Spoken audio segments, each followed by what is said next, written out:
Gusto mo ba ng fried rice sa umaga, pero wala ka ng time at nagmamadali ka palagi para sa pambaon?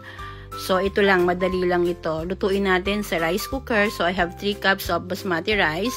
Nilagyan ko ng Chinese sausage, onions, mixed veggies, paminta, turmeric para sa magandang kulay, and then liquid seasoning, and some chicken powder.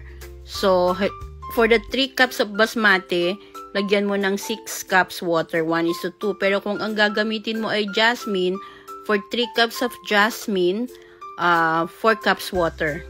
And then, nag-add din ako ng butter. And then, haluin nating mabuti para naman ma-distribute natin yung mga ingredients. So, ayun lang. Pindutin si rice cooker. While waiting, magkape-kape ka muna. Magpaganda ka. And look at that, diba? Ang ganda-ganda ng kulay at ang bango-bango. At kung ayaw nyo naman ng Chinese sausage, you can use any meat you want. You want hot dog, a meatloaf, or any cooked meat, pwede nyong ilagay. Oh my God, it's super yummy. I love the Chinese sausage. So, ano pang hinihintay mo? I-try mo na and let me know. Thank you.